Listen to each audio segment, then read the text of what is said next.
The classic good news, bad news proposition.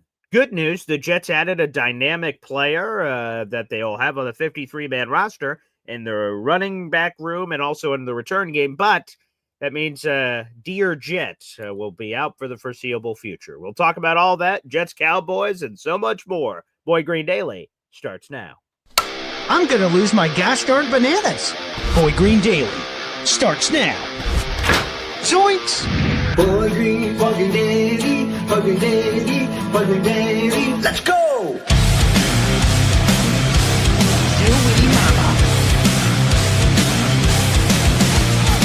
Put your seatbelts on. Get ready for the ride. We're the freaking New York Jets, so we're built for this shit.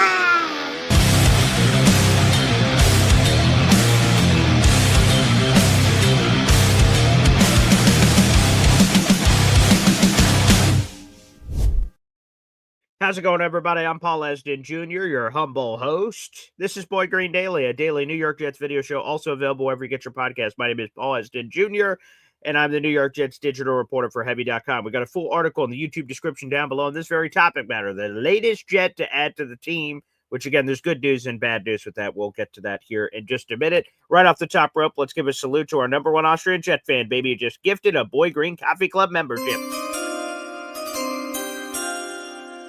For folks that are wondering what the hell is a Boy Green Coffee Club membership, that is a membership to my YouTube community of New York Jet fans that are absolute diehards, and they will all be partying with me at the Jets-Cowboys game in parking lot D1. We'll be partying there with catered food from professional chef Kevin Gilbert, which we're very much looking forward to. We will have live DJ activity thanks to Lou B, Super Jets fan, and it should be an absolute hoot of a time. By the way, that membership went to Jets for Life. Austrian Jet fan, you now retake the lead in our raffle tickets so far this month. You have 9 raffle tickets, DNY for Life 8, and then we have NC Green and Hennessy Heisman jumping on the board with 1 apiece yesterday. So thank you guys for the support. It's a Friday, which means we got to bring on our lovely co-host for these festivities. He is the people's champion. It is Bob Lederer gracing us with his presence. What's up, Bob? Oh, yeah. I got to get ready for the program. Yeah, there you go. Hey, you're the people's champ, baby. You got to be making sure you're looking spiff. How are you, Paul? I'm doing all right. You know, as all right as you can be at 0-4, heading into what should be a crazy party atmosphere. You know, 0-4 won't affect the great times that we're having for sure. But, hey, that means we just get to see the first win in person. So not too shabby. It should be a great weekend. And, I thought before the season started that the Jets were going to win this game. Yeah. Okay. And because we're 0-4 and anything can happen any week in the NFL. And it's so easy for the competition to come in and look at the Jets and say, come on, they've given up, I think, the second amount of points in the whole league. And, sure. We should be able to, run up and down the field just as they can do with us, but we've got more power and all that kind of thing. But anyway, hello from Chicago, where the titled Ex-Jet of the Week by the Sun-Times of Chicago. Ex-Bear of the Week, right. Yes, ex-Bears player was Justin Fields. There you go, baby. Hey, I've got a quick question, Bob. Yeah. What are you going to be for Halloween this year? Have you figured that out yet? I'm going to be the devil that took away everything after Namath gave it all away in order to win this first Super Bowl. Well, I've got a suggestion. The Village People. J-E-T-S, Jets. Yes. Yeah. I don't think that Fireman Ed has anything to worry about. I could go as Fireman Ed, but I don't think that would go.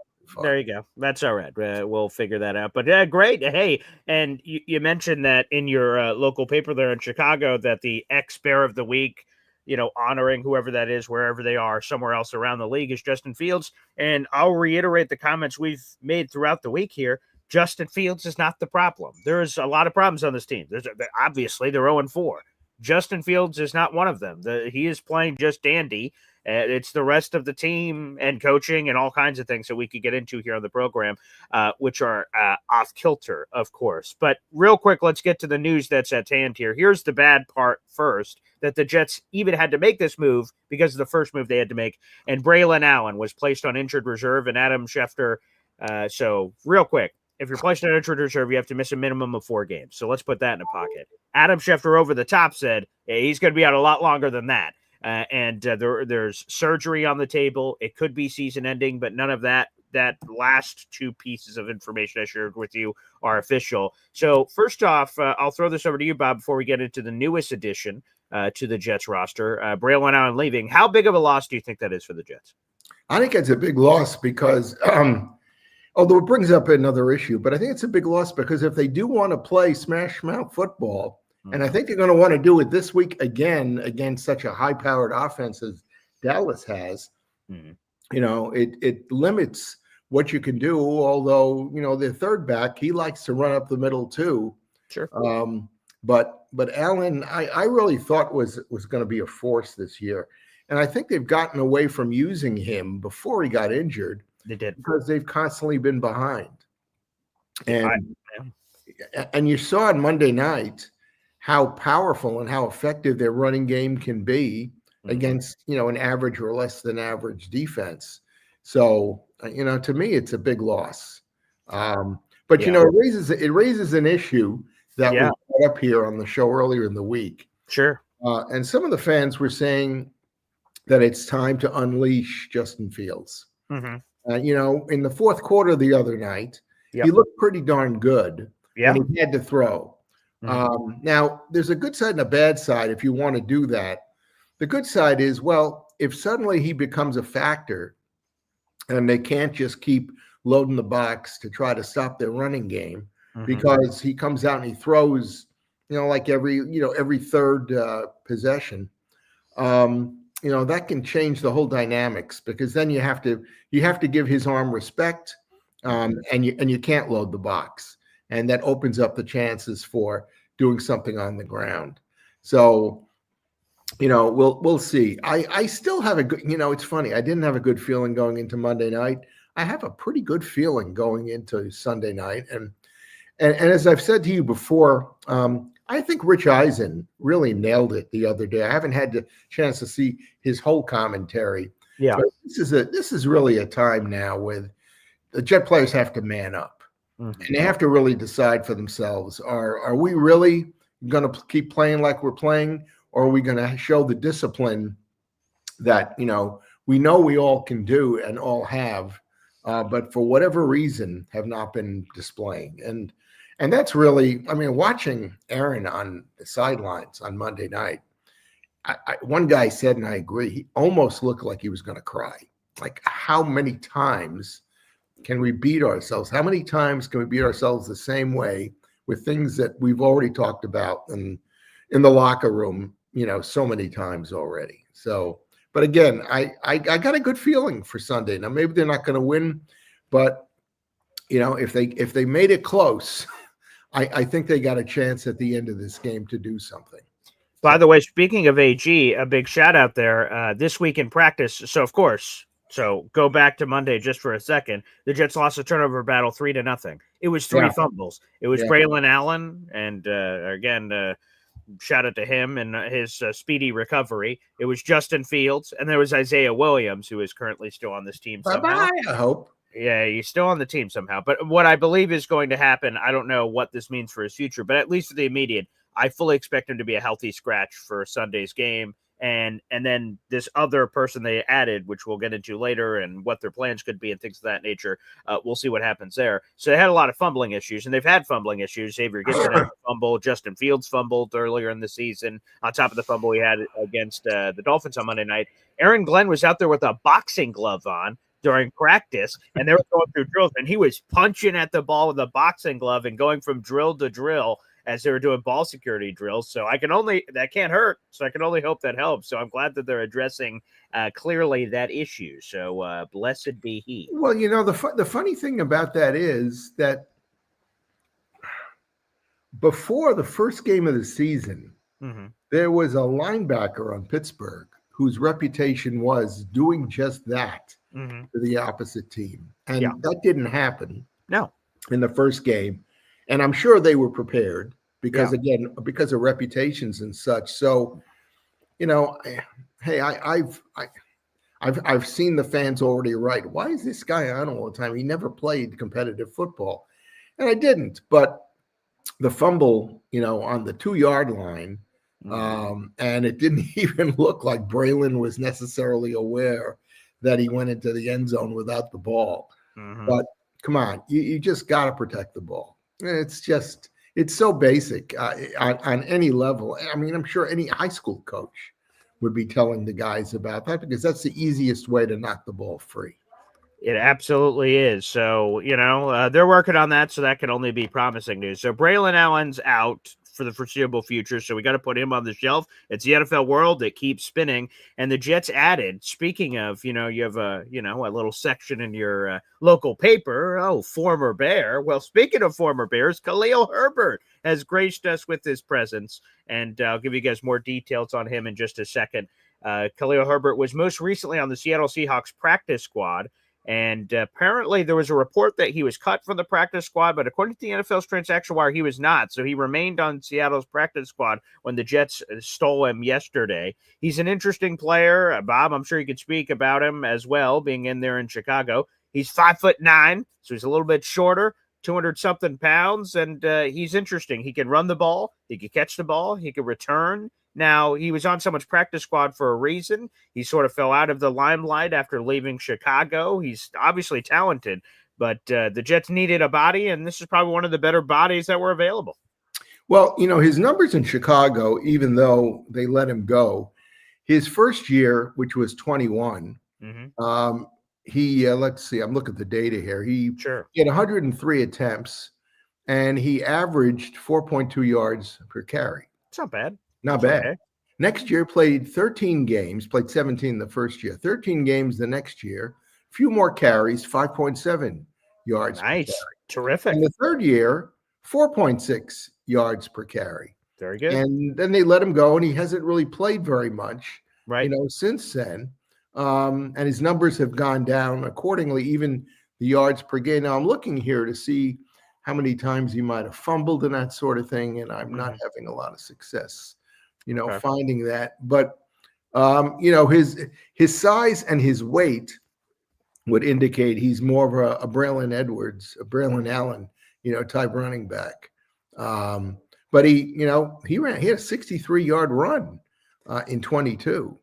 So, when he gets past the line of scrimmage, I think he can be dangerous. But I think since they just picked him up yesterday, he's not going to play much on Sunday. I mean, maybe he's going to return kicks. I don't know if he's ever returned kicks before. He has. Yep. Yeah. But, we know Isaiah's not going to be returning kicks. I can't imagine that we're going to put him out there on Sunday. So I agree with you. I think he's going to be inactive on Sunday.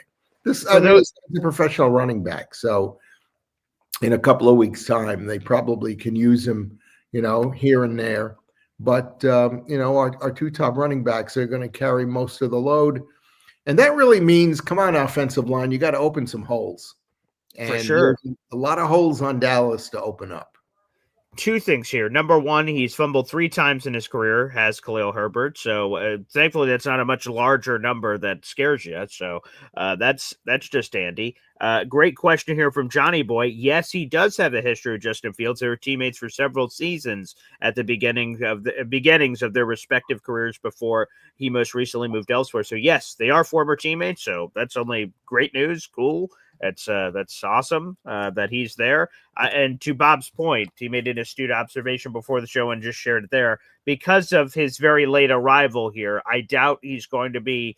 I doubt he will have a massive role on offense. I would imagine he's going to be active in terms of the return game because of the Jets' options. Kane Nguanu, bad news from the Jets injury report. There's some early optimism that perhaps he would be good to go this week. He hasn't practiced either of the first 2 days of Wednesday or Thursday with his hamstring injury.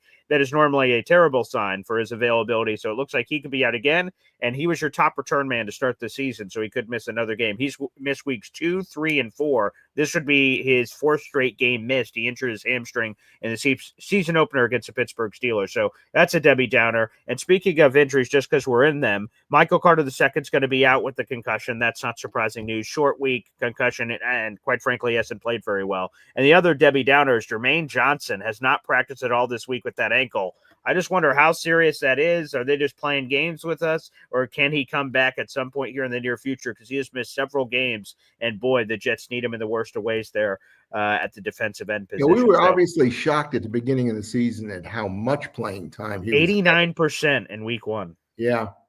So, it's I don't know. It's a personal danger, I think, to expose somebody like that when he's got such explosiveness and so much capability. By the way, I was just looking at the defense of Dallas. Sure, yeah. 20th against the run.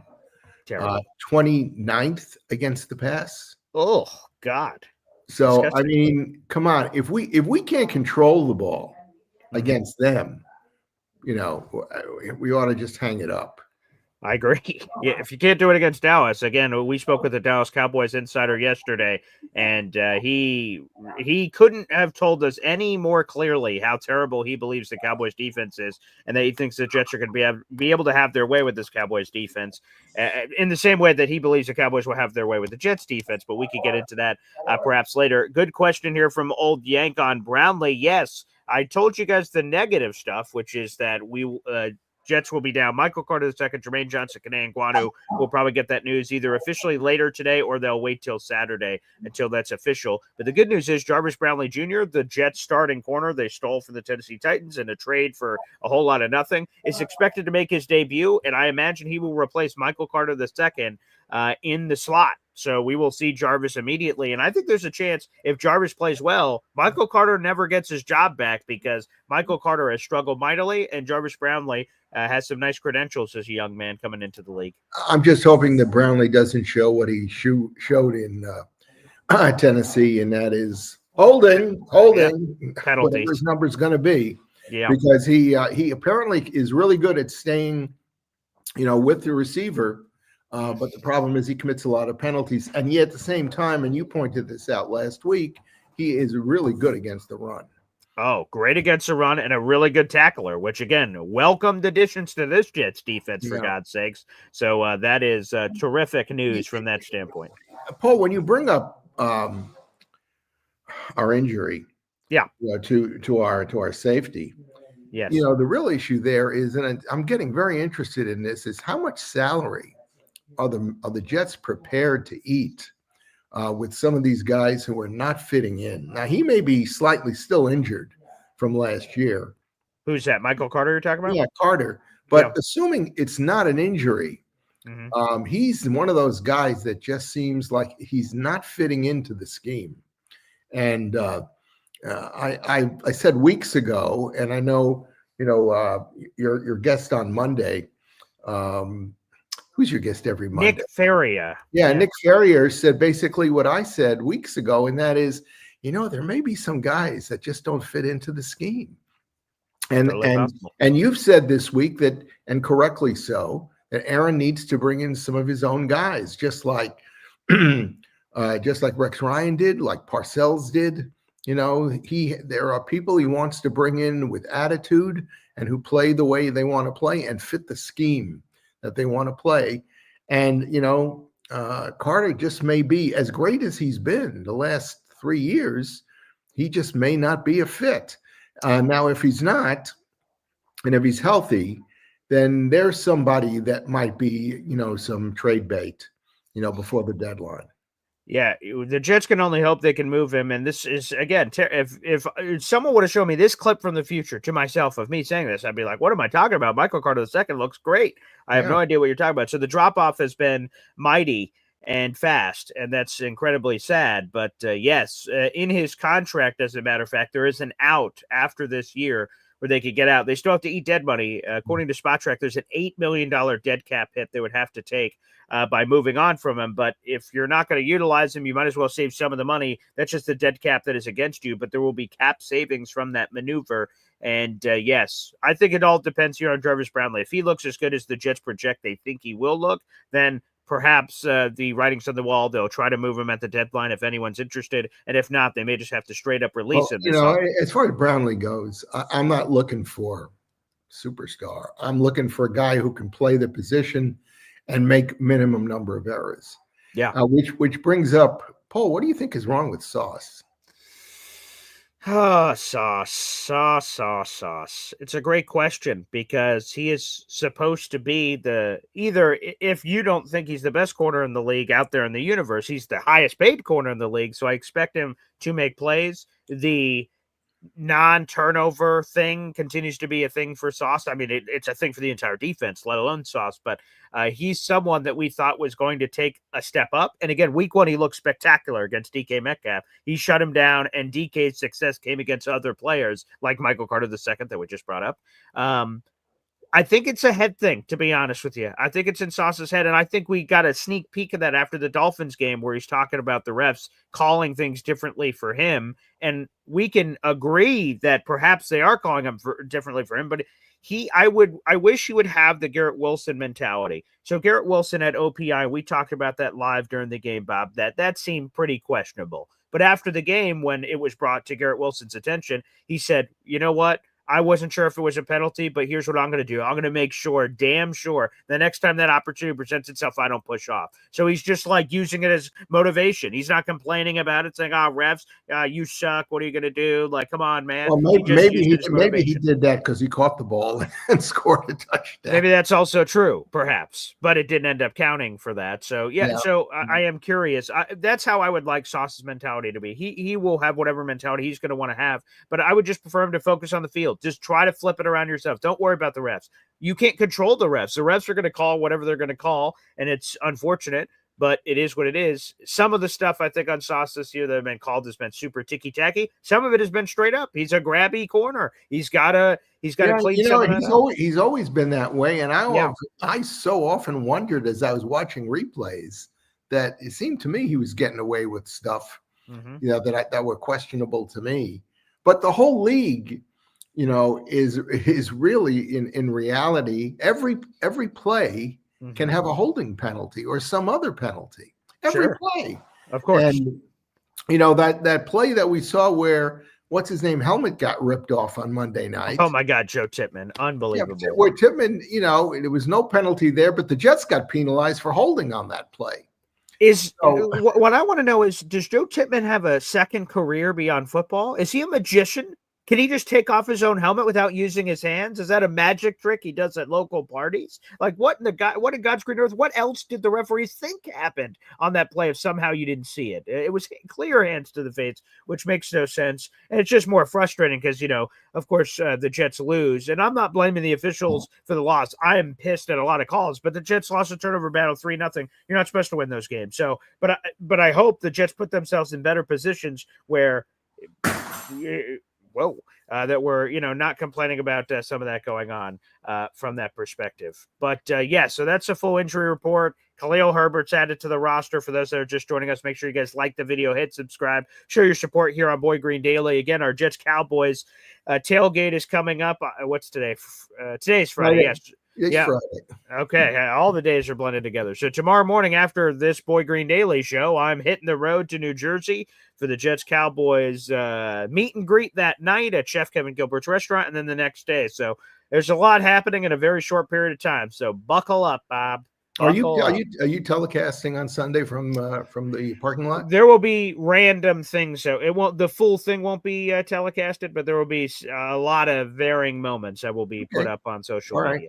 So people, if you can't make it, and I know a lot of people all over the place that can't make it, stay tuned and we'll have a lot of fun for you. It's gonna be a real hoot. I cannot wait. And then one more time, I'll throw this out there to the universe. We have one ticket left, and I'm gonna be honest. If literally anyone wants to go in the game and they're in the area, I will work out the cheapest price you've ever heard for a Jets ticket in your life because I just wanted to go to a Jets game. I don't want the seat to be empty, and whatever money is raised from this ticket is going to our charity. So, $50, $40. I mean, this ticket was initially like 200 something bucks. So, I mean, I'm willing to slice the price to like nothing if someone's out there. Boy Green, I think you have to guarantee a win, and the line will start growing. Yeah, perhaps so. So, but yes, I hope someone, and I'm being dead ass serious. I got one last ticket left, and obviously time is running out. So if anyone is interested, I am willing to negotiate. Let's chat about it. Like I said, whatever money comes from this let conversation. somebody, bring their kid to their first. 100%. Right. That's what I'm saying. So that'd be great. And yes, Philly, that is the one that's next to you. So we have one seat left. It's next to Philly. It was donated by a Boy Green Coffee Club member. They got better seats. I can't blame him. Great. So he donated it back for us to use. So yes, you'll get to sit next to Philly Noodle. So I don't know if that will help you or not. We'll figure it out. All right. Need a bunch of group photos on Sunday too, Paul. All right, booyah. Nate just said he'll buy it off me, so Great. I'll figure that out after the show. Nate, thank you so much. Appreciate it. I didn't want the ticket to go to waste, so that's spectacular news. So great, Nate. Reach out to me. And it'll be only $600, so it'll be, be a good deal. Okay, boom. It is Nate just messaged me, so it's all.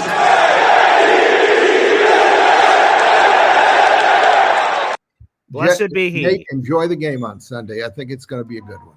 Okay, appreciate you, Nate. Thank you so much. Glad to have that off the kilter because, like I said, I wanted a Jet fan to be able to enjoy that, and now we will have a Jet fan enjoying that, so that's terrific. Nate will figure out all those details after the show. All right, this is Nate with the bicycle, by the way, but we'll see what happens. All right, let's do this, Bob. Let's go to the phone lines. Do you have anything else, actually, before we go to the phone lines? I just want to introduce Hef. Not all right, so here is Hef. Boy Green Daily, Boy Green Daily, Boy Green Daily. Talking Jets football, man. Boy Green Daily, Boy Green Daily, Boy Green Daily. New York Jets Football Club. Offense, defense, special teams, watch Jets football with Boy Green. J-E-T-S, Jets. Let's go. Let's go, baby. The phone lines are now open. That is the pinned comment on youtube.com/boygreen25. You're on the program. If you'd like to call in and talk Jets, Cowboys, or anything else that's on your mind, feel free to do so. That is, again, the pinned comment on YouTube. If you're watching on Facebook or Twitter, we appreciate you. We have over 300 people in the room getting ready for Week 5. Jets, Cowboys. Week 5 actually got underway officially last night on Thursday Night Football. What a wild game that was. But let's go to the phone lines. It's a Friday, so we got to get our Grubhub. Our order of some Philly noodles. What's up, Philly? Good morning, gentlemen. Philly, good morning. How are you? Yeah, Philly will be at the game. He will be at the game on How you feeling about Sunday, Philly? I'm optimistic. I can't help it. You know what I mean? Like if you're 0-4, the only thing you can hope for is one win. So we get the one. I mean, we'll all feel ecstatic. It would be fitting. Not that bad a team. It just. It's astonishing to me. They should have won it. They should have won a game or two already just by chance. Yeah, I mean the happenstance of the ball always landing the opposite way after a fumble is obviously outrageous. Let's just go with physics. Physics has already been behind us the wrong way. So just the ball to roll the other way would be great. I did hear a stat yesterday that Adam Gase is the other man who was like 0-4 and then won a game against the Cowboys fittingly. Really? Yeah, Lou Holtz to get his first win. Yeah.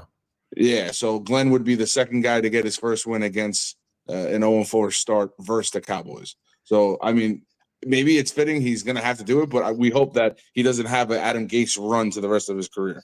That would be absolutely terrible. So I'd love to get a win on the Dallas, and especially to get it against Dallas's owner. He's just Mr. Jones. Mr. Jones. Yeah. Yes. Mr. Jones and me. Listen, I don't know, man. Sometimes it's like you have a guy like that, and I mean, he's catapulted that team to playoff runs and being close to it. So it's like, how many seasons of Jerry Jones nonsense would we trade versus what we've gone through? I mean, well, and as I was questioning a couple of weeks ago, they seem to draft really well. Yeah, and he's a part of a lot of offensive line year after year after year. That they're just really stand out. Hey, by the way, guys, random news coming in on the Jets. ESPN NFL Insiders reported this morning, Adam Schefter, that former second-round pick Drake Jackson, the pass rusher, has been cleared from his knee injury, and he's set for visits coming up, including with the Jets. Drake Jackson, for those who don't remember him. Yes, he's 24 years old. The first two seasons of his career, he has had 3 sacks in each of those seasons. He's a former second-round pick. Really intriguing guy. He's 6'4", 273 pounds. Obviously, he's from that San Francisco location. That's where he spent his entire career, and now he's cleared from the injury, and now he's available. Hey, defensive end exploration. Thank God. Blessed be he.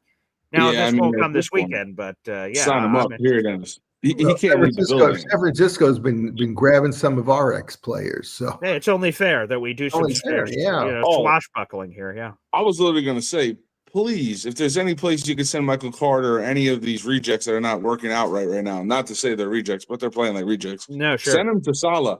He loves his guys that he drafts. Yeah, he does. Go send him right back. Yeah, let's see. Yep. Let's see if we can make that move. By the way, because we're speaking 49ers, I want to give a massive salute. Adrian Martinez, he signed to the 53-man roster yesterday, former Jets quarterback.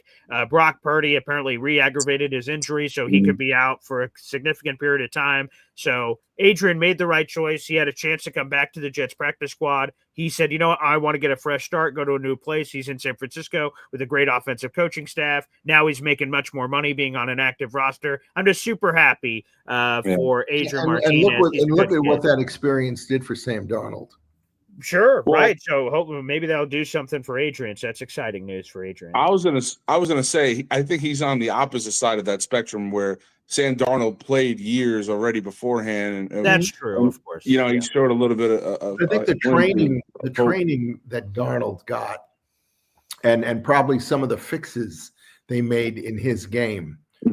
I can't believe that didn't have a big impact on how well he played for Minnesota last year. To me, if I want to expound on that really fast, I would say he's on the opposite side of the spectrum again, where we say he's on like that Mac Jones tilt, versus like you're all right, but you're not like top quality. Where Sam Darnold was a top 5 pick, and he was a good quarterback. It's not like he was terrible. Look at what San Francisco has done for Mac Jones. I think the kid's fragile. I don't think he's amazing, but I think the scheme fits pretty well. I don't know. Andrew Martinez, I'm not sold on the kid, if you want my honest opinion. Well, yeah. We even have 49ers fans in the chat saying Bay Area Oasis fans, is Mac Jones to the Jets next year? Say what? Hell no. I don't want it. I hate Mac Jones' guts. I don't give a crap. No, hell no. No thanks. And my son, the Indianapolis Colts fan, told me that as much as he loves Indy Jones, he did come down a little bit back to earth last week. They should have won. Adonai Mitchell scores that touchdown. They win the game. If Adonai Mitchell doesn't hold and throw a Rams corner to the ground for no reason, they win the game. Jonathan Taylor has a 60-yarder with 2 minutes to go. They win the game. So, man, I don't know. Indiana Jones, man, he deserves our love. To me, that wasn't like on a him's problem. That's on the team's problem. Right. The pick at the end, he's like, I got to make a play and screw my quarterback radar of is this a turnover worthy player or not? I got no choice. Is making plays down the field. But they really got the ultimate lucky charm the week before, when the 60-yard field goal as time was running out. Oh yeah, that's true. But there was a penalty, for roughing the center. Yeah, I saw that. Beautiful. But it's been a wacky season. I mean, who knows? You could block a field goal at the end of the game and still lose. Hey, who did that? I can't. Can't wait. So I'll leave us with Bart Scott. Can't wait for tomorrow. Can't wait. It's going to be awesome. We got the meet and greet tomorrow night. We've got the tailgate the next day. It's going to be awesome. And I can't wait because, as you said, Phil, you never know what surprises could pop up in the universe. You never know. You never know. And Nate, I will shower, man. So you'll be all right if you sit next to me. I promise. There you go. Beautiful. The world. I will shower. Right. Okay, but you look like the kind of guy that takes up that full chair, Philly. Whoa! That's what the hell? Whoa! Hey, no. I was gonna say to BG, if my friend didn't want the ticket, I might just buy the ticket to have more leg space. Oh, okay. So we'll see. I have not heard back from Nate yet, so maybe there'll be a bidding war for this final ticket. We'll see. You don't want to do a pirouette for us, do you, Philly? To let us. Oh no, you don't want to see none of that. Listen, I used to be. I could be pretty agile. I would call I'm fat and athletic, man. I can move. All right. I'm You betting go see on- me. I can't wait do to see it in Friday. person. Yeah, I can't Well, wait. is To see it in it, person. are any of the guys at the game going to be texting or anything, or tweeting from the game? I don't tweet. I won't be. When I'm at the game, I'm at the game. The only I'm trying to think of some scenario. Making sure I get the only time I'll be on the phone is if there's someone like, geez, this terror it's like being the commissioner of a fantasy football league. What a thankless job that is. And I am a commissioner in several leagues. So that's what this event is. That there is a little thanklessness to doing all the crazy crap you have to do to organize this, which I don't care about. But if anyone has a problem, that's something I could be dealing with something around the game. So hopefully I minimize those issues over the next 48 hours, but we'll see what happens. Yeah. All right, gentlemen. Good day to you both. Philly, see you have tomorrow. Have a great weekend and have a great week and have a great game on Sunday. I will. BG, Bring it I'll home see you for around us. again. That's it, Philly. He's gonna be our good luck charm. I feel it. So shout out. Let's go. All right, let's go back to the phone lines. Bob? Here's Hef. There he is. What's up, Hef? Okay. How's it By the going, way, I guys? hear McCartney is starting a new band. They need a guitar player. Oh yeah, well I could do it. You know, I used to do Paul. I was always the good Beatles, the nice one. You know. Anyway, so That's why I figured I'd bring it up to you. Yeah, I appreciate that. well, thanks. I like what happened to the old guitar player. He was pretty good. Well, Well, it whatever. was, but you don't have to sing. You just have to play the guitar.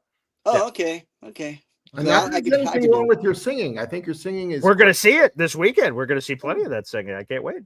It's funny. You guys don't even know what I do. I have that little clip there, but I was in Vegas. I was touring all over the United States for many years. Really? That's so cool. Yeah, I was in a Beatles tribute band called the Fab Four. And, really? Wow. Yeah, I played in residency in Vegas, Atlantic City, all over the place. I was in New Orleans for a while. What was your favorite Beatles song? Well, that's an ongoing thing. It always evolves. My wedding song was "Here, There, and Everywhere." Okay, great. So that's my wedding song. But the Beatles songs, they always change all the time. Yeah, I love that. But anyway, I was curious. What are the uniforms this week? Are we doing those crazy uniforms this week? We are not doing the rivalry uniforms, but what we are doing are the black uniform. I wish I had my jersey on, or I would show you. It's my Justin Fields one I have. It's the black with the green border. It's the black jerseys and the green border with the white numbers. That's the jerseys they're wearing, which now I was going to mix it up and wear a different jersey, but now I'm like, damn it, I probably got to wear that one since I have that one. So, yes, they're wearing the black uniforms and Cowboys are going classic all white. Yeah, that's the Cowboys colors all the time. Oh, yeah. What did you think of the uniform the Dolphins wore on Monday night? Horrendous. I didn't like them at all. I thought they were just like the Carolina Panthers. Yeah, more or less. I always equate the Dolphins with the white and the blue and the right. The teal. The teal is so distinctive. Yeah, they got to go back to the old logo with the dolphin with the helmet on his head. They got to go back. I think we all should just go back. There's a lot of things that we're just like, it needs a new modern twist. That's it. I don't know. Let's go back. Yeah, I think it's a way just to make cash. Probably. And those bastards have me by the balls. So you know what? Maybe I just, maybe I should just embrace it. I suppose. Yeah. See, what I do is I buy a classic jersey like Namath. Never goes out of style. Just 100%. Put it on and go. My most recent jersey I purchased that's from yesteryear was Nick Mangold, and you know what? And that's a thick jersey too. It's like one of those. Whatever it's called. Oh, the heavy duty one. Yeah, it's a heavy duty ones that would go over shoulder pads. It's got that sort of feeling to it. But to your point, am I ever going to go ugh, I got this Nick Mangold jersey? Probably not. So those are always worthy investments. Now, Bob, we were talking about the season is kind of crapping out a bit, but we didn't really think we were going to the playoffs anyway. Well, but however, how many games did you think they were going to win before the season started? I was really hopeful. I thought maybe we were looking at 8 wins or something like that. 8 to 9 wins. It's still possible. Yeah, it's still possible. Yeah. But since it's not going to be there, I think there'll be room to talk about our boy Matt Snell. I thought about that the other day too, but I think once the season starts, everybody is so focused on the games or tearing us down or doing or the trade deadline, which is it's not like baseball, but still, when you have a team that has players that are in demand, and they're still, by the way, they're still talking here in Chicago about Breece Hall. Talking about Brees Hall. Because they really trade. they really need a dynamic running back, and they've won a couple of games in a row, so they seem to think. Well, they seem to have momentum, and they seem to think they have momentum. And Caleb Williams is playing really well in the fourth quarter. Not so well before that, but very well in the fourth quarter. The phone is hey, look, the phone set to on. Okay, but I'm not ready to trade him. I'm not ready to trade him, and I'm being unrealistic. But hey, you got to give me a second. I think the guy's a really good running back. You got to give me a second round pick, or maybe at the least a third and a fifth or something like that. I totally agree. I don't want to shop him, but leave the phone on. If people call, who knows what kind of craziness can happen, right? The right team is like feeling froggy and they think it's their year. And they're like, hey, man, Brees Hall can take us from this to this. All right, we'll throw this at the Jets. And the Jets should just listen. I don't want them to shop him and start saying, hey, does anyone want this guy? Like me just with that ticket just a second ago. Apparently that's an effective strategy because now multiple people are in it. So blessed be he. But but now with Edwards, with Allen out, that makes it really a lot more difficult. Jackrabbit time. Isaiah Davis, let's go. We got to be. I like Isaiah Davis, but then you'd have Khalil Herbert behind him, and that's not much of a running tandem. But here's the thing, though. I think Isaiah Davis is one of the most overlooked players on our team. Because we just don't talk about it. It's the killer bee. So there's no B unless Isaiah Davis's middle name is Bob, which I'm unaware of. So we're talking about Braelon Brees. And because he was taken after Braelon, he was a 5th, 6th round pick. People don't talk about him either. I think he's going to be a more than serviceable guy when he's got opportunities. And obviously his are far more limited than Braelon's or Brees's. His yards per carry is high. His catches, his scrimmage yards per touch is high. Like he can run the ball, he can catch the ball. I think we're going to be pleasantly surprised by the results of Isaiah. Now, my only Debbie Downer with that is I thought he's been dynamic in the return game. So can he continue to balance both worlds of more food on his plate on offense? At this point, I don't think he should be returning kicks if he's our second back. See, that's what I'm saying. So that's the and as we talked about, before the show, Paul. Yeah, where is our fourth round pick when it comes to returning kicks with his blazing speed? Arian Smith, I don't know. He has to be having problems with route running. Otherwise, I can't see how they're not putting him out there, because if you put him out there and he's just a decoy, they still have to respect that, because if he runs one fly pattern or one deep cross, and they don't take him seriously, the Jets offensive coordinator's got to be looking there and saying, wait a minute, if that's how they're going to deal with him, let's give him a shot. On the other hand, if he does go out there and beat somebody long, that's only to our benefit for all the obvious reasons. So to me, it's a no-loss situation to put him out there and just let him do what he does best. Yeah, I agree. Maybe we'll see that this weekend, hopefully. I think you will, because Dallas is so vulnerable. As I said before, they're bad against the run, and they're really bad against the pass. Yeah. All right. Thanks, guys. I'll see you on the rebound. All right. There's Hef. Appreciate you, Hef. By the way, Bob, it's very important that we go through the proper protocol here. And after all the craziness of this season, I think we need to go to an AA meeting. What say you? Depends what AA stands for. Well, it stands for different things in different places. Exactly. That's what I thought. Alon. And by the way, Alon, I the other day I made note to everybody. I guess it was during the game. Your name is Alon. It's not Allen. That's true. I go by both. But I know you go by both. But I hope you had a meaningful and an easy fast yesterday. It was actually one of the easier fasts in the world. I have to say that. Me too. It was meaningful, definitely. Yeah.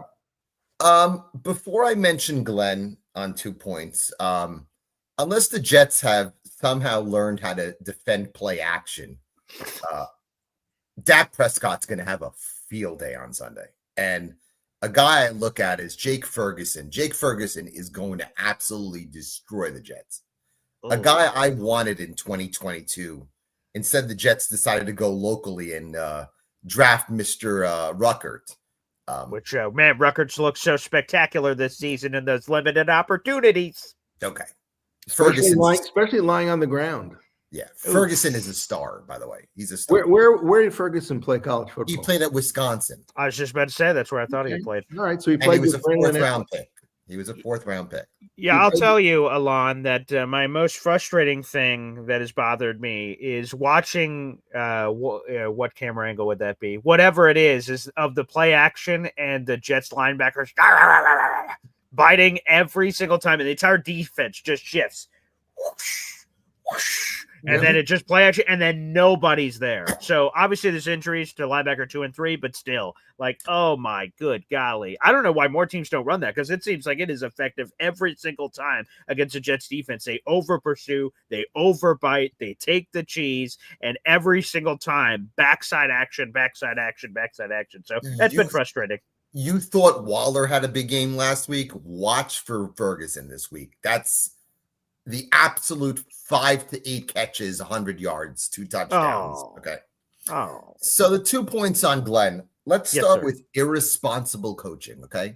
Okay. Paul, we discussed after week 1 how irresponsible it was to play Jermaine Johnson 89% of the snaps. And to me, that's completely derailed his season. I know people are talking about week to week, day to day. Honestly, if they lose Sunday, I would ease him back. At 0-5, the season's over. There's really no need to come back at full force at 0-5. Compounding that is looking at Monday night. The idea that you have a 235-pound bruising back, returning kicks. Yeah. I don't know how you explain that. That's just irresponsible. I know people are going to blame Banjo, but again, Aaron Glenn runs the show. The idea that he had Braelon Allen returning kicks is just so idiotic, and a reason why he has to take some blame on that. That's just irresponsible. What do you guys think? And then I'll make my other point. So this was not, and I'm not saying that you're saying this, but just for the context for the crowd, this is not the first time the Jets have utilized Braelon Allen in the kick return game. But again, it's sort of like running a red light. Just because I don't die the first time I do it doesn't mean I should start free willy doing it. The Jets are down a lot of returners. Kene Nguanu's gone. Obviously, Xavier Gibson's gone.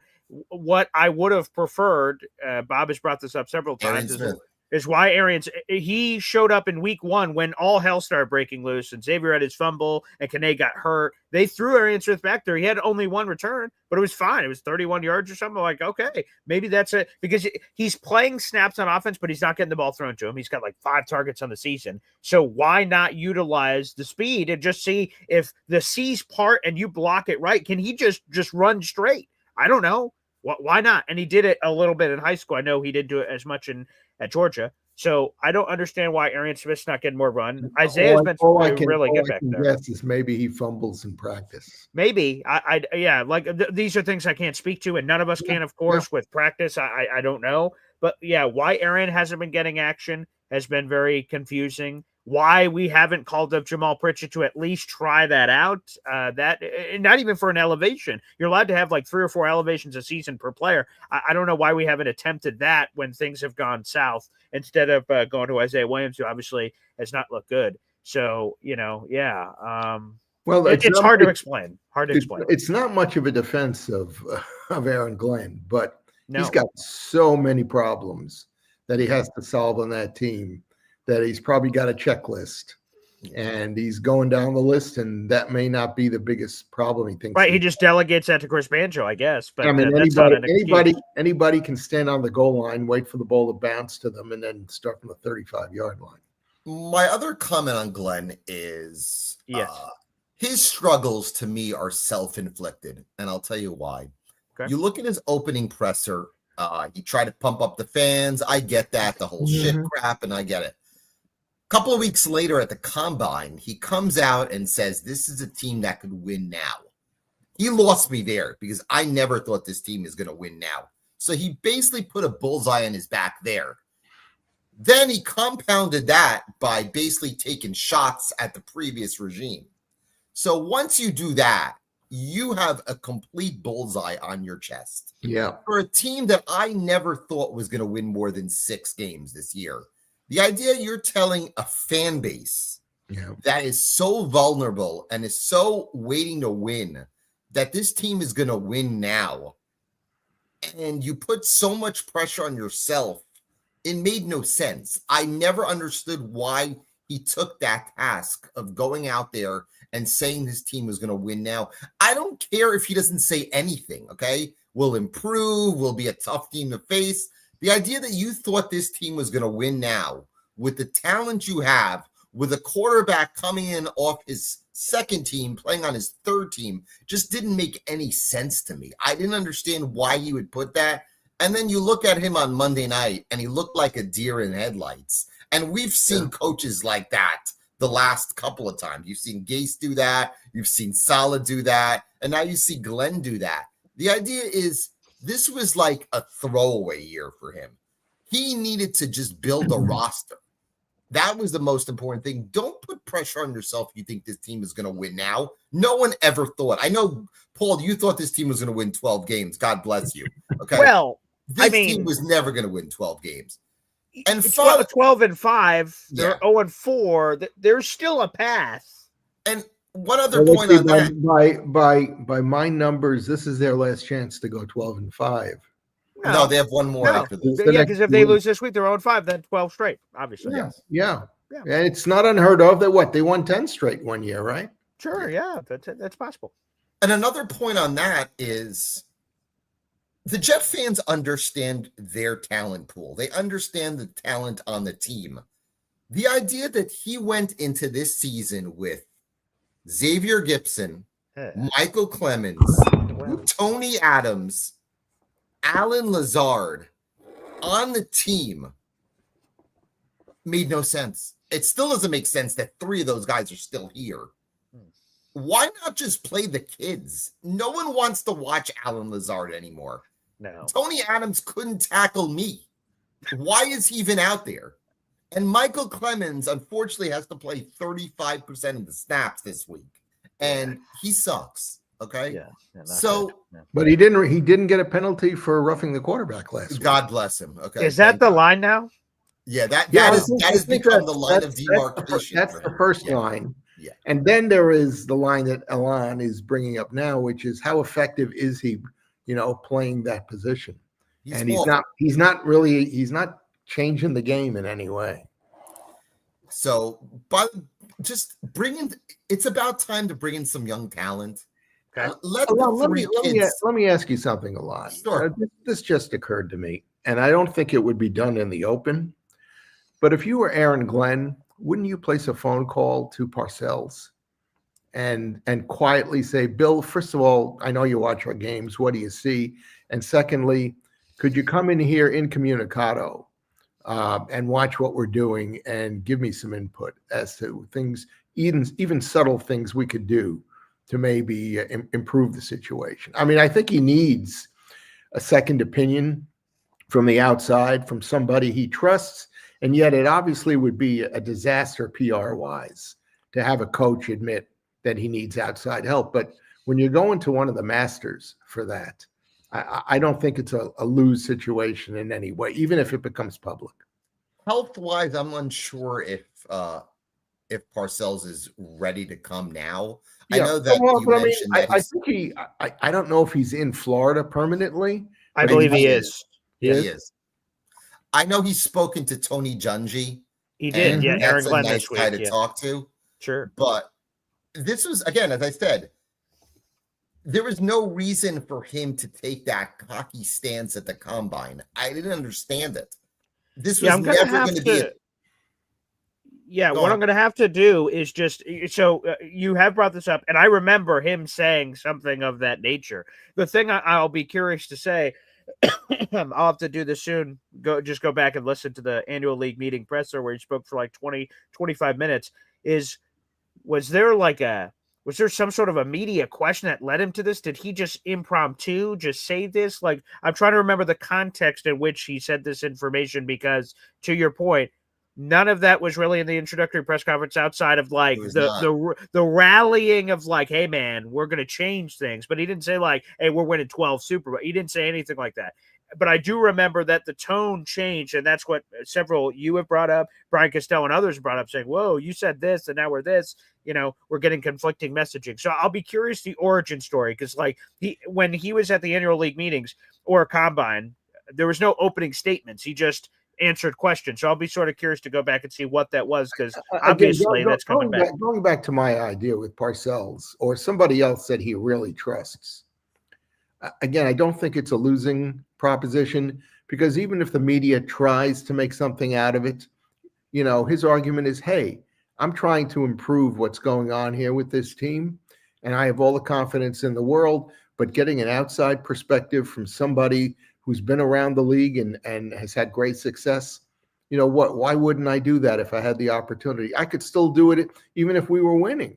I don't mind AG, obviously he talks to Bill Parcells every week as he's revealed. I don't mind that. Him reaching out to guys in the community, Tony Dungy, who makes a lot of sense for his own struggles in Tampa before everything turned around. Like, I'm cool. He can, if this is a game show, he can have as many phone a friend options as he wants. That's an unlimited amount for me.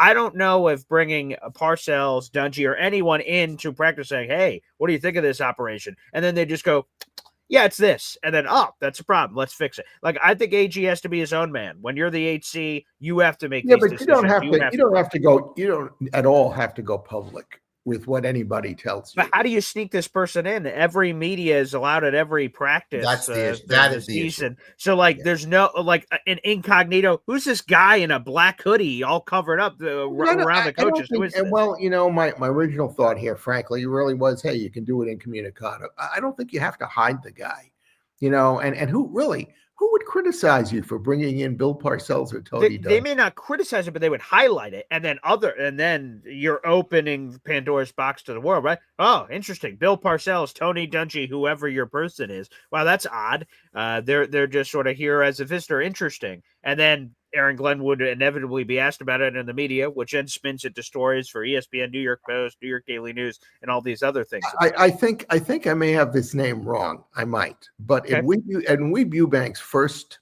go around with the Jets, and he had coached the Colts, sure, to championships. I believe, I don't know if it's in the book or not, he brought in Amos Alonzo Stagg. Wow, to the Jets' first training camp. All right. And what was the name of who was that big fat guy from Baltimore that was so funny for so many years? A defensive Tony Saragusa? No. Goose. God bless Goose. Not Goose. Huh? Yeah. Oh, you're saying not Goose? Okay. Who was it then? No, the guy from the 50s. And if I'll look it up. I don't know. But I'll look it up. But Jerry Philbin talked about the fact that he carried in a case of beer and sat down with all the defensive linemen from the Jets. This guy was retired. And he basically talked about the reality of playing the defensive line in the NFL and what that was like. So you can always learn from guys who've been around the game and have had success, with what they were doing. And desperate. I'm not saying we're at a desperation. Yes, time we are. yet. No, I don't think so, because I don't think if he goes 0-16 that he's going to get fired.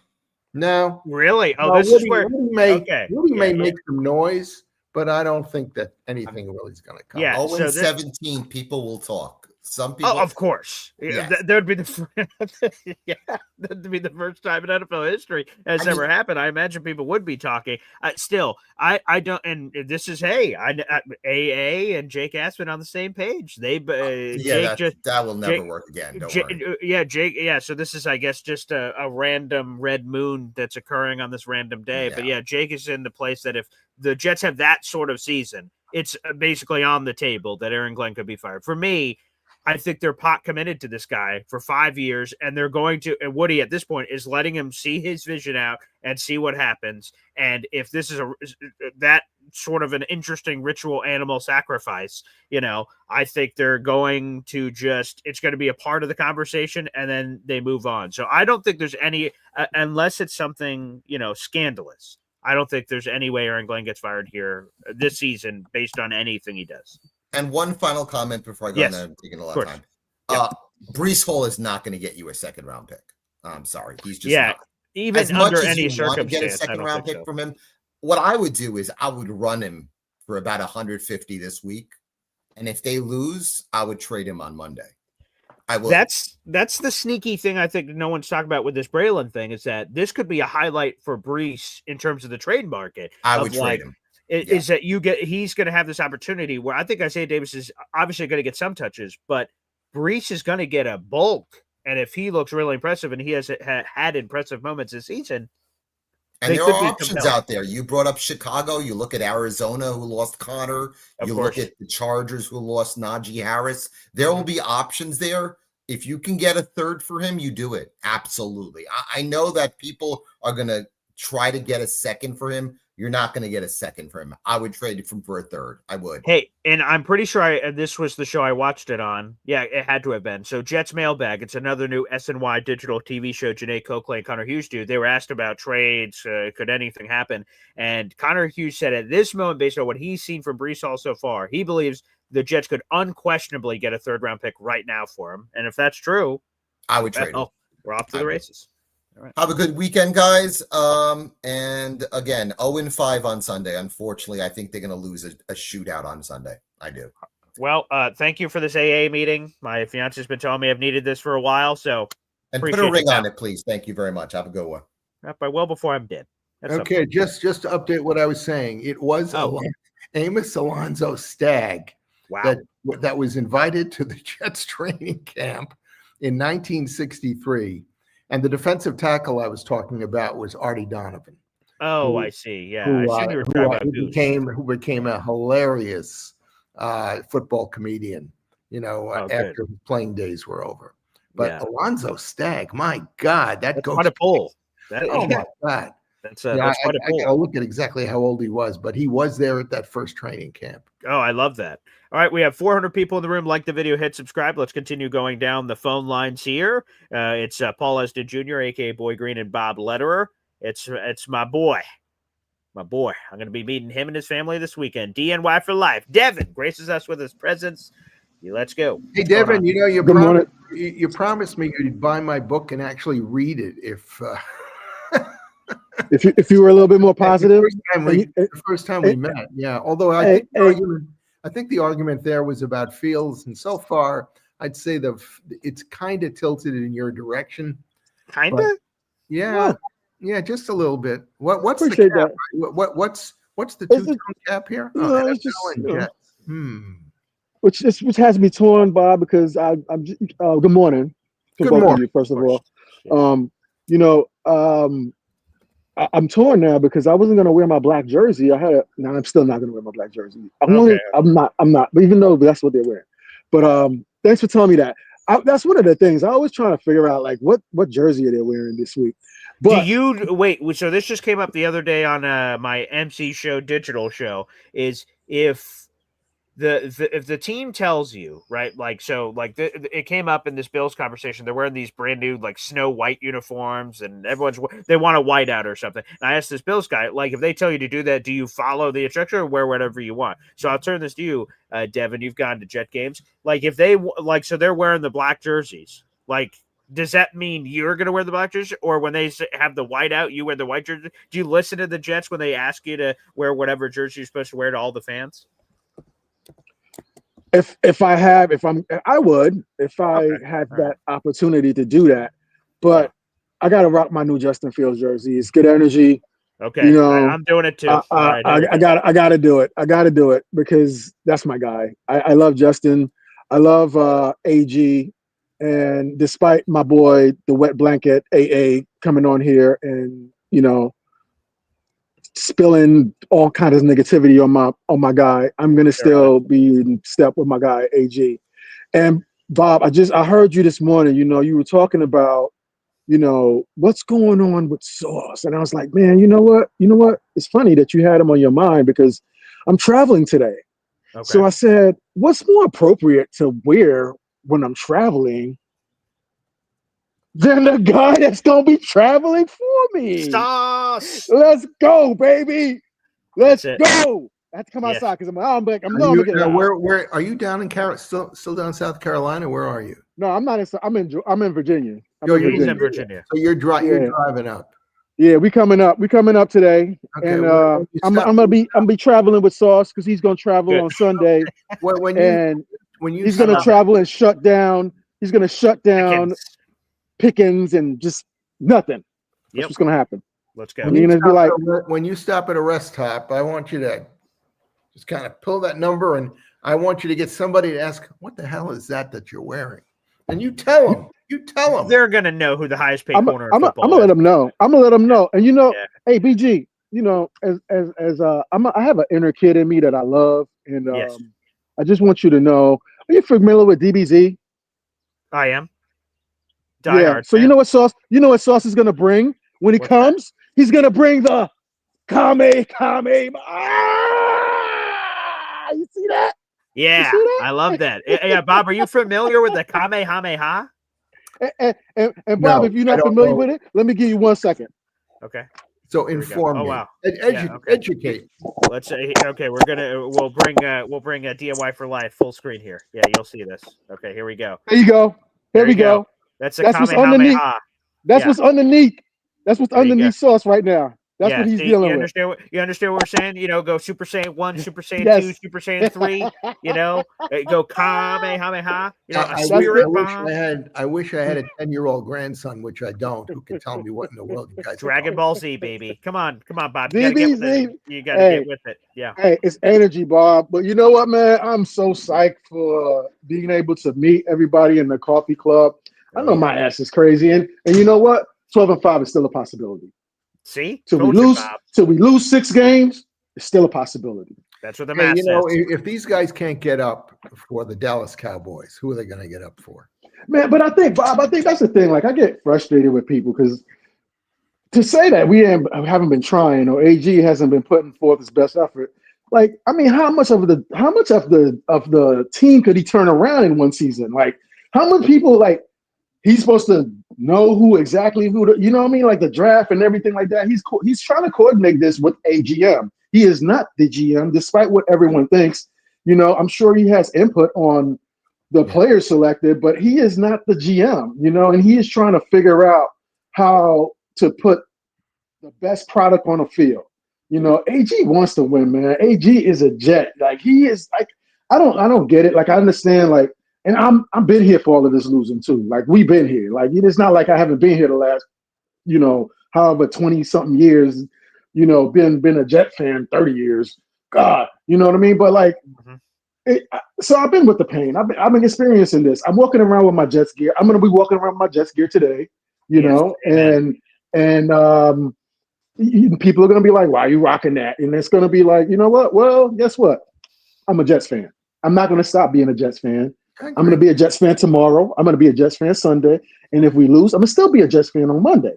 So I'm gonna put my energy into the positivity of the team. I have a Jets windbreaker, which I proudly wear. And people will stop me here and say, is that the Jets? I said, yeah. And they go, I go, hey, we won the Super Bowl. And Wait a second. Are Bears fans the one that are laughing at you? Can you show them a mirror?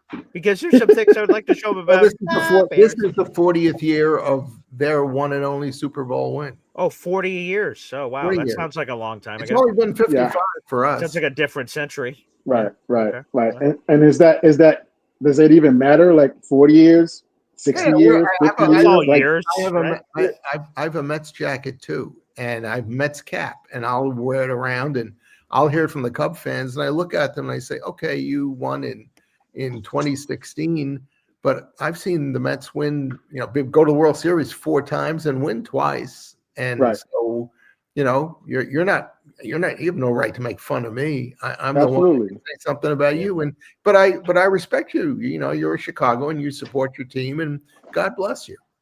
Right. And that's, and I wish we would be more like that. That's one of the things, if you think about Bears fans and they have to all the losings they've dealt with, and they're still united as Bears fans, right? And so, but you think about the Jets fans and we're so divided, and it's like, can we just put our positive energy towards, we don't like this.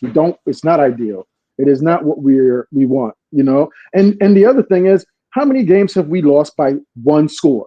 So to say that we're not being competitive, right, is like, it's a fallacy. Like you're not looking at it. If we stop, except for the first game of the season, the other games where they've lost by one score or less, have 3 been, of the 4 games we've lost by 1 score. Yeah. Hey, the first game of the season, if Michael Carter or Stevens Brandon catches that Stevens damn Brandon Stevens catches the Come interception, on, man. that's a win. Yeah, we win.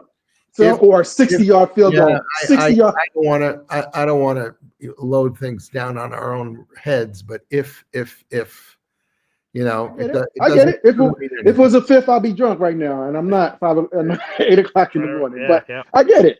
I get that, Bob. But I just want to say, before I get out of here, I just wanted to shout out my boy and say what's up to you, Bob, because I don't get to talk to you guys all that often, and I love it. And BG, tomorrow, baby.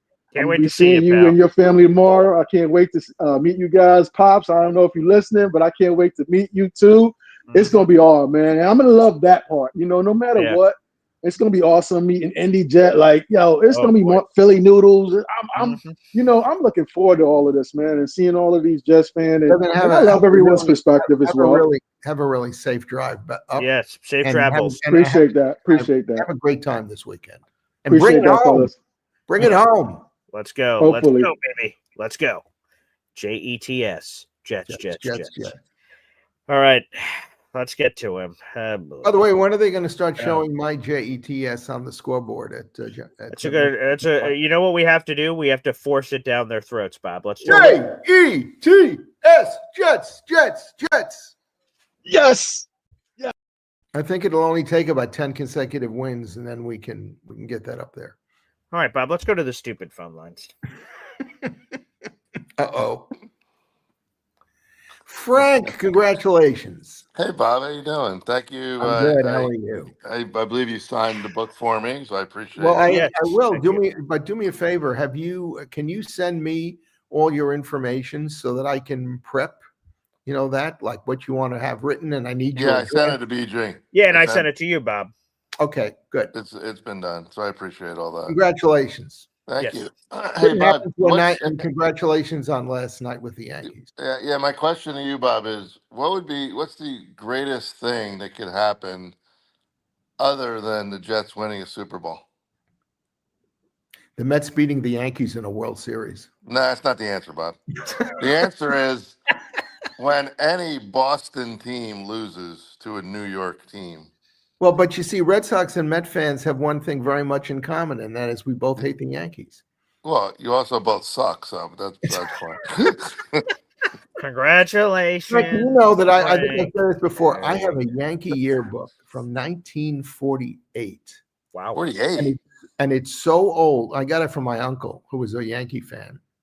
It's so old that Yogi is called Lawrence in wow. Really? Yeah. That's impressive. Yeah. It's probably worth some decent money. Are there any and DiMaggio is in it, and Tommy Henrik is in it. Boy, is it a keepsake. Oh wow. Is any of it autographed, Bob? Or No. It's really funny. My uncle came over from Europe after the war, and like my father, he became a baseball fan immediately. My father also came to America, but he came before the war. And they both came to love baseball. And my father became a Giant fan, and my uncle became a Yankee fan. And my uncle was more like a second father to me. He took me to all my early baseball games as a kid. Yeah. And when he moved from 165th and Broadway in like 1975, he gave me his Yankee yearbooks. I have a couple of them, but the one from 48 is unbelievable. And he gave me old programs from the Rangers from the early 60s and the Knicks from the late 50s, really keepsake stuff. So if we ever get a chance, I'd love to show it to you. You'd get a big kick out of it. That'd be great. So who do you guys play in the next round? Toronto. And Toronto has the extra game, right? What do you mean the extra? Yes, they have the home, the 3 5 game or 7 game. The first 2, it's a 5 game. The first 2 are in Toronto, then back. Okay, let's be honest. Who cares? Nobody cares. Okay, just shut up. Hey, by the way, BG, just FYI, I know the bet was 50 each. to the Wounded Warriors. I'm going to match your 50, but I want your dad, okay, to put. I know you're doing the whoever wins. You're doing it on Sunday, right? Correct. Yeah, we're All right, so reviewing it when at the you tailgate. Yeah. when I want your dad tomorrow morning, or I don't know if you guys are going to be on or not, but to Yeah, we should list be. it, Yeah. we list it as Oh, right. That's my what I additional $50 Yes. listed Yes. as Red Sox suck, please. Oh, damn it. You bastard. All right. So let me make sure I have all our particulars in here. So we'll put the 50 as Red Sox. God, that sucks. I'm going to have to read that out I loud. will match. I know it was a bet for 50 each, but I'll match your 50s. It's going to the Wounded Warriors. So. I appreciate that. So yeah, And I'll Frank, make that the stupid label in there that we'll be forced to read out loud tomorrow morning. Yes, So that's, you'll have to be forced to read out loud tomorrow morning. and Okay. Frank, if you don't read my book and write a review and put it up on Amazon, I'll be very disappointed. I will do that for you. Yeah. I will do Okay. that. So great. We'll do So that for you. yes, again, so it's been a lot of congratulations for Frank this week. Frank won our September raffle, so he will have that book heading out to him. You were able to get in contact with Batshot, correct, Bob? I haven't done it yet because Okay, so we'll I do just it. saw it this morning. Frank, Okay. you're in New Jersey, right? No, I'm in Dallas. I Oh, was you're in actually, Dallas. believe it Yeah. or not, hey BJ, actually, believe it or not, I was looking at last minute flights to try to get there, but they were just too expensive. Ah, They were damn like it! $1 grand. That would have been a I cool really surprise. was gonna do it. I was gonna buy Easy's ticket from them, and Oh, that then would have been kind of. awesome. But it was just when I looked at it, they're like $1,000, and I'm like, Oh, Jesus. Come on, Frank, I you're a can't high pay roller. $1,000 to go watch the Jets Frank, lose. you're a high roller. Come on. Touche. That's fine, but that's really cool that you But even considered it, which is awesome. yeah, no. And My I've had a wife was few even people. Yeah. saying, "You should go, and I'm like, "All right, let me see these flights," and I'm like, "I not to watch this." I'm sorry. Which If they again, were- Have you seen the Jets when they've been down in Dallas? no, I don't think. I think I was away both for the times. 2023 Actually, one, yeah, week one 2. time I remember we were on vacation, and I remember watching it from where we were in Maui, and then but I don't. The other time, I don't think I was around either. I just wasn't around during both times. Tell me about the Cowboys Stadium. Is that a really good place? Oh, to- it's. I Oh, mean, it's it's not even. I spectacular. mean, yeah, BG. It's an absolute gorgeous stadium. Who I did get to watch in that stadium was Kyler Murray because he played right here in Oh, that's the cool, next town right? over. Of course, He right? played for Allen High School, which their stadium alone looks like a really, it's a great stadium to watch a game in. But they were me and a buddy of mine went to.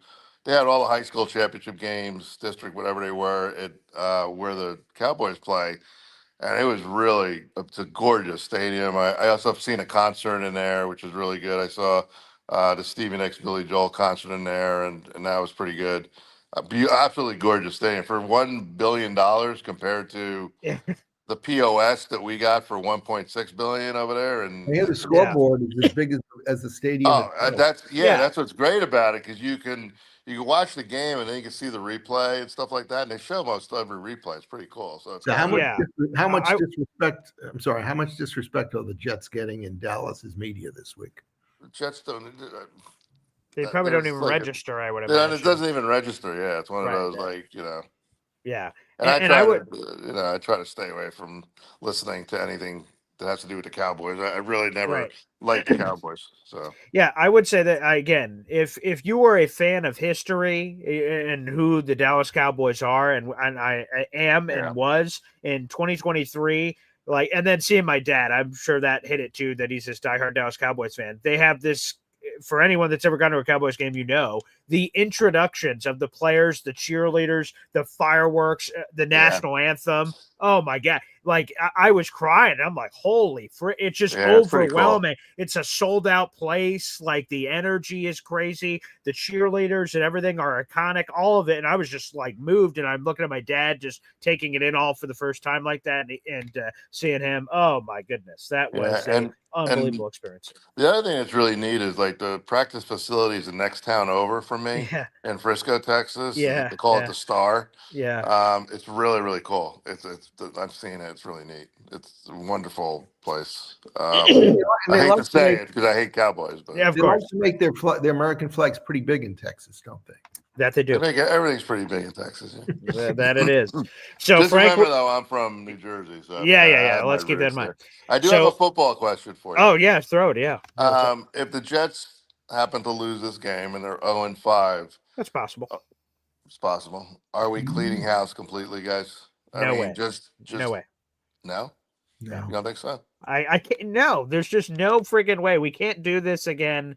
I know 0-5 sucks. Aaron Glenn, talk about history being made. He would be the first Jets coach to ever start his coaching career 0-5. That's never happened before. No Adam Gase, no Rich Kotite, no nobody, no Lou Holtz, no nobody in history that has ever happened to. So I would love for that stay not to be on Aaron Glenn if we could prevent that. But no, I'm not going to be prisoner of the moment. I'm not going to be screaming for heads. I'm not going to do it. I want to.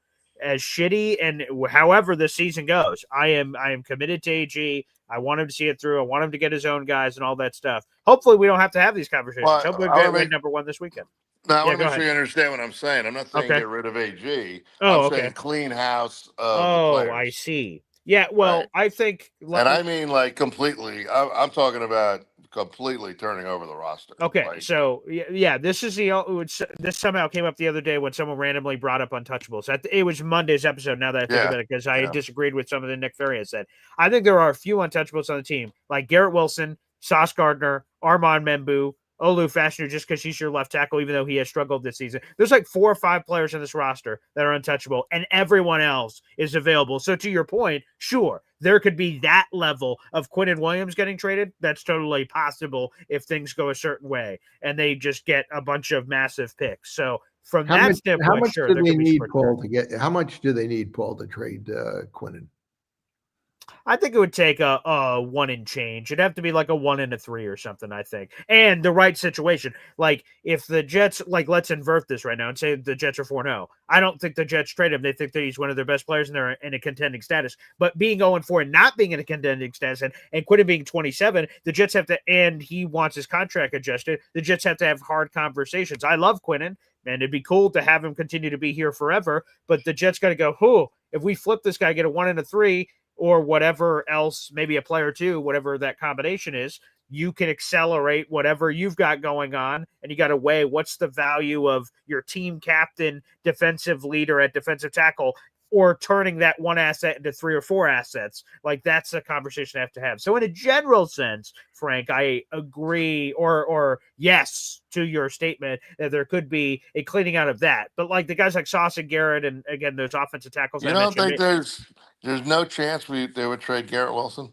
for no way? Well, I mean, especially the contract, it just doesn't make any sense. Like, if he didn't get paid, that could totally have happened. Where, imagine this, right? We don't pay him, and then all this shit's going on. Oh my God! That's a definite. But with his contract, just getting it and the money, they would have effed themselves, contractually speaking. And Garrett was just asked, like, yesterday, I think it was, for his media, hey, why the hell do you want to stay here? Basically, it was a very blunt question from the media. And he's like, I want to win here. I want to turn this around. They've taken care of me. Again, I think the contract thing was super important to him, like that they went out of their way. They didn't have to pay him this offseason, but they did. So he said, yeah, I want to be here. No questions about it. They're 0-4 and all this stuff. So no, I think there's no chance to trade Garrett. I think you have to be smart about it, especially around the trade deadline with guys who will be free agents. But I can't see Glenn trading Quinnen Williams. He's the heart of the defense. I mean, it's a terrible defense, but he's the heart of the defense. I mean, really, come on. He's just a funny way to put it. He's the heart of the defense. The defense is terrible, but he's the heart of it. But he's the one element in the defense that other teams have to really coach, especially for. Because that may have been one of the most hilarious things you've ever said on the show, Bob, and maybe unintentionally hilarious. Maybe you didn't even mean for that to be funny, but that was absolutely. No, come on, you know what? But you know what I'm saying. No, I agree. He's the one guy they have to actually pay attention to in the scouting films. Yeah, crazy. But hopefully, Aaron Glenn doesn't want to go. He doesn't want to go 2-15. I hope not. I don't either. That feels mutual. He's not going to go much better than that, unfortunately. But if they trade Quinnen Williams, they'll have no defense against the run, and forget about the pass rush. Harrison Phillips, baby. Yeah. So All right. Well, thank you guys. Bob, one more thing for you. Just yes. so you know, I'm going to welcome Pete Alonso as my first baseman next year. Just wanted to close on that. Where? Oh, next. As the New York? Yankees, he wants to stay in New York, but doesn't want to play for I the got news Mets. for you. He's a DH. That's okay. We got Ben Rice at first. He can take over for Stanton, who can't run There you or go. play the outfield. Beautiful. Frank? Thanks, guys. Frank, again, congratulations. Yeah, I was going to say thanks for the call, but I don't mean that. If I would have said that, I don't mean that whatsoever. But yeah, so unfortunately, I'll put that bid through. I'm a man of my word. So yes, I did a bet that Frank inspired there. So I'll be donating, and awesome for Frank that he will be matching it. That's really cool for our Wounded Warrior Project charity. You will see it tomorrow on the leaderboard as Red Sox suck. So that's $50, and then Frank's matching that. So more money for the charity, which I was always for. And I did another one on another show, so I've got more money to answer for that charity too. And he saved $950 by not having to go to the game. See, there you go. But the fact that he was even considering it, I think just shows you this awesome community and how cool it is. His wife's encouraging, come on, you watch the show, go ahead. So it's pretty cool. But I'll tell people, and several people that aren't going have said, man, I want to go to next year. I'm going to miss out this year. I want to go to next year. Great. I hope we do this every year moving forward. So that'd be spectacular. All right.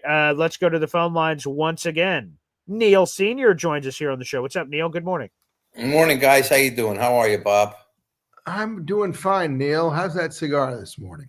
Always delicious. The first one in the morning.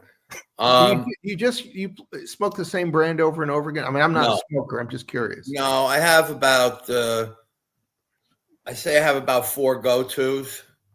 And then what I do is, I have about 4 websites that I buy from. Mm-hmm. And then when one of my 4 are on sale, I buy 100. There you go. It lasts me. Ever smoke a pipe? No. No. Okay. I never smoked cigarettes either. I just went right to cigars. Okay. All right, there you go. All right. So when you never smoke cigarettes, it's not as dangerous to smoke cigars because you don't inhale. Really, it's easier to control your ability to hold the smoke in your mouth.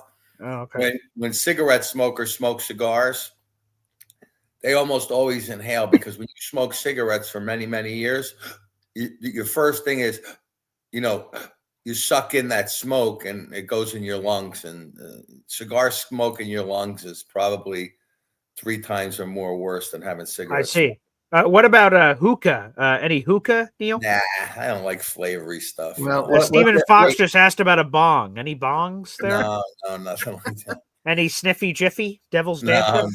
No. Anyhow, I listen to. I call Alon Allen because Allen is Allen for me. He said he goes by both, so that's cool. I don't care. I know Allen a long time, and for him to predict that, I would probably fall off my chair and break my neck if he ever said, I really think the Jets are going to win this. Yeah, right. That never is going to come out of his mouth. Probably not. Count on it.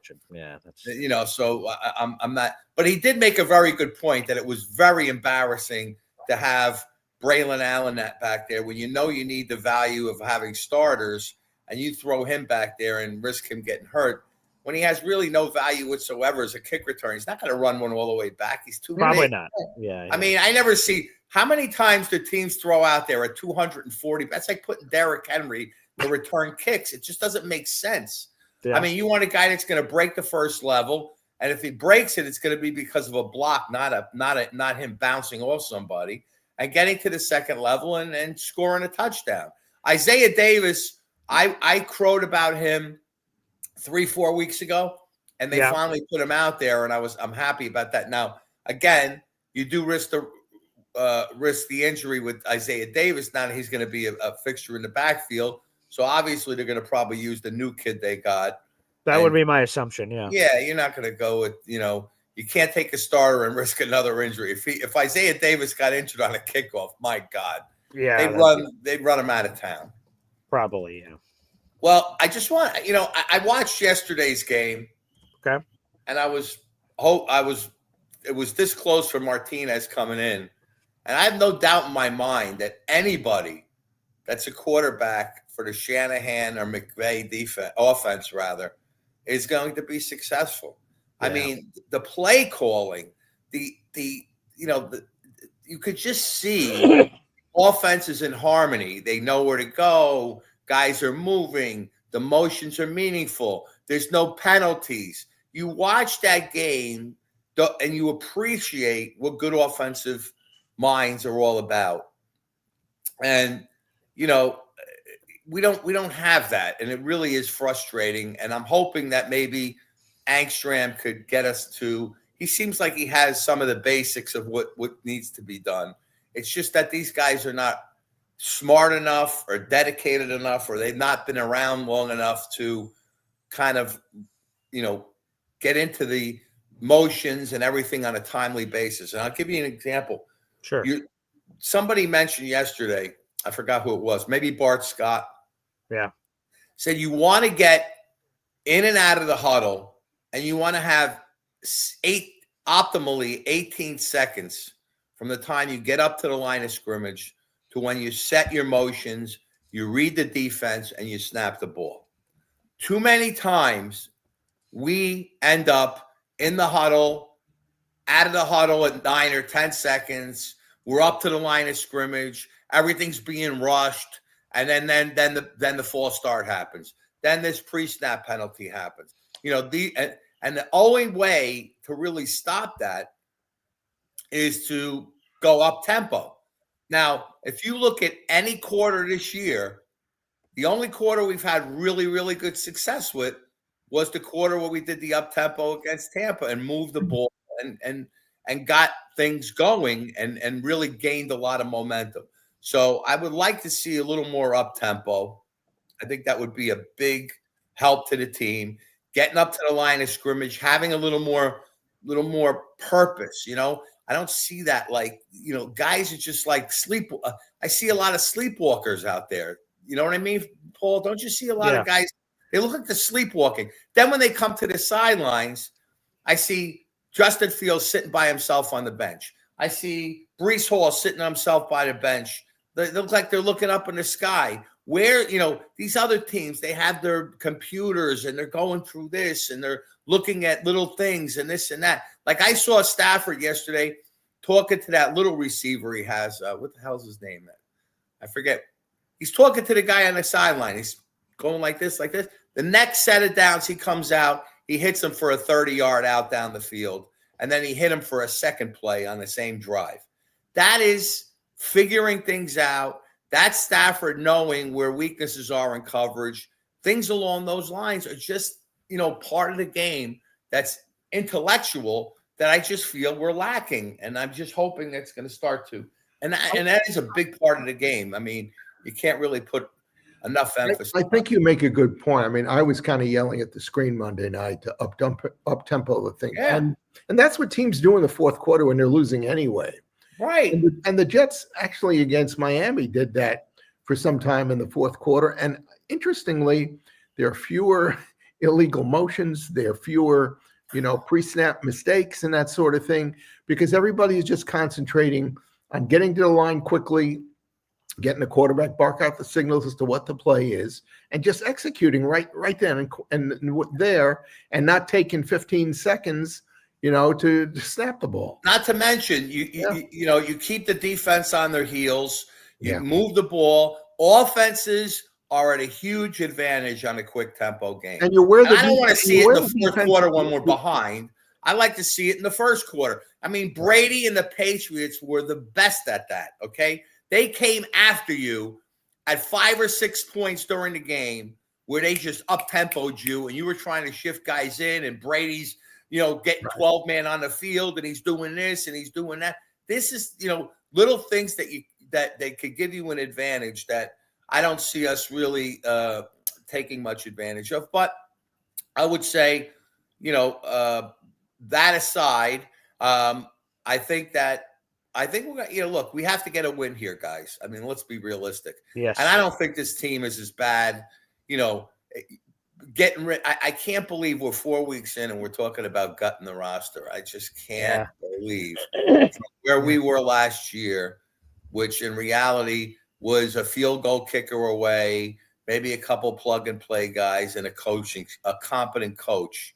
We were that close in my mind of really being a competitive team. And now here we are talking about, I can't believe we're going to hear who's this, the quarterbacks, yada, yada. It's just ridiculous. It's very depressing. It is. But we're going to turn it around this weekend, Yes, Neil. I expect it. Guys, have a great weekend. Have a great time at your party. I wish I could be there. I just can't be there. I got my grandkids coming over tomorrow. Good. And then I have some kind of golf tournament, and I'm not going to be done till 5. I'm 3 hours away from there when I'm out east. So, but I know you guys will have a good time. And let's stick it to Pops. There we go. Listen, I want videos of Pops underneath 4 or 5 guys when we get that game-winning kick. Or you know what I'm saying, Paul? Oh, yeah. I want to see videos of Pops on a lot of pain. I want to see not just you. I'm sure it takes more than just you to get that. Your father seems like a very tough guy. He's not like somebody. We're going to have to take him out. Neil, we'll do that for you, brother. So let's go. Let's get those videos. Pops hopefully will need to have a lot of liquor after the game. He may need it. All right, let's get a couple other things in here. Big Country 87 is sending in a super chat. We appreciate it. We hear from my daughters, Raya Luna. Wow. Do you still think we trade Brees after we just lost Braelon Allen? See, that's the other part of this that I think we haven't discussed. Yeah. And that would be, with Braelon Allen potentially out for the season. That's not official, but he's out for at least 4 weeks, but it looks very long, very serious. He's considering surgery to heal this knee injury that he has. So with the Jets jettison Brees Hall, and then you're left with Isaiah Davis, Kene Nguanu, who's still hurt, Khalil Herbert, that would be putting Justin Fields in a tough spot in terms of what he has available to him in the backfield. So it's a great question, Big Country 87, because that's the risky part, because I think one element of this, and I saw a fan respond to this, after the Braelon Allen injury, they said, well, I guess we're not trading Brees. I think that has to be part of the equation too. I was going to say that before, but I interrupt too much as it is, so I zipped it. But no, when you're already down, you're first or second back, depending on how you want to look at it. But when you're down, you're bruising back, the guy that's going to get the tough yards for you if you block pretty well. Now, I think with Allen out, and again, that to me gets to Aaron Glenn and how willing he is basically to write off the season. Then he's not in any position mentally or any other way to do something like that. Yeah. So I agree. We'll see what happens. I think it's going to be a factor. They would have to feel very confident in not only the other options on the team, but then if Brees Hall gets traded, a spot would open up. Who would they replace it with running back wise? But Big Country 87, you earned yourself a raffle ticket for the contest. You're $1 away from another one. We have another shout out coming through. Wow. Big Country 87 said, see everyone Sunday at the game for that win. That's what I'm talking about. That's the kind of energy that we need, Big Country 87. Thanks for sending that along, brother. Appreciate you. And no, for those asking about Donovan Edwards, he is in Washington with the Commanders. Our NFL insider, Matt Lombardo, broke that story a while back. He signed with their practice squad. So, no availability there for Donovan Edwards. I mean, they could take him off that practice squad. Maybe that's another option as well. But he is not on our practice squad from that perspective. All right, Bob, any final thoughts here as we're wrapping up the program? Hey, let's just hope that I'm sorry, the noise in the background. I don't know if you can hear it or not. Yeah, the intercom. Yeah. Yeah. Well, anyway, no, I think I've really made the points I want to make. I feel pretty good about Sunday. It's a good challenge. If these guys can't get up for Dallas, I don't know what they can get up for. Not just the fact that they're so vulnerable on defense in particular, but just the name, the Dallas Cowboys, coming into your stadium and such. I'm hoping they're not going to be, as many Cowboy fans there as there are Jets fans. But it's a long season. We need to get that first win, for Aaron Glenn's mental health, and I think it would give a big boost to the players to know, hey, we can do this. Let's just get serious and commit ourselves to it. And so we'll leave it at that. Well, thank you to the 500 people that are in the room live right now. Like the video, hit subscribe. Appreciate all the support. I love having Bob on the show every week. For tomorrow, we will have a tighter version. We will have a Boy Green Daily episode with Hop on Pop, but we're traveling immediately after, so it will be more contained. We'll see how long that episode ends up being, and then we'll definitely have to have a very short version of Boy Green Daily on Sunday morning because we're going to be at the tailgate, so we'll see what that looks like. We'll make Monday's program that much more something to look forward to. 100% as we build up from coming back from that contest. And today, if you still want to listen to my voice, if that's something on your bingo card, I'm going to be on in less than 90 minutes because we'll be doing some fantasy football content and overall NFL content. That's coming up on the NC Show digital channel as well. So everybody, thanks for tuning in. Safe travels to everyone. I know some people are traveling far distances, so a lot of people like DNY for Life and others are traveling today. Whether you're flying or driving, please safe travels, and hopefully we'll see a lot of you on Saturday night or Sunday morning for the game and festivities. Bob, it's always a pleasure. Always to you. Ditto on everything you just said. Everybody travel safely. Have a great time tomorrow night and on Sunday. And after they win on Sunday, and I'll be sitting at home watching, and my wife will say to me, boy, you seem in a good mood. Oh, yeah, baby. Good moods, hopefully, all around. Thanks, everybody, for tuning in. We'll see you soon.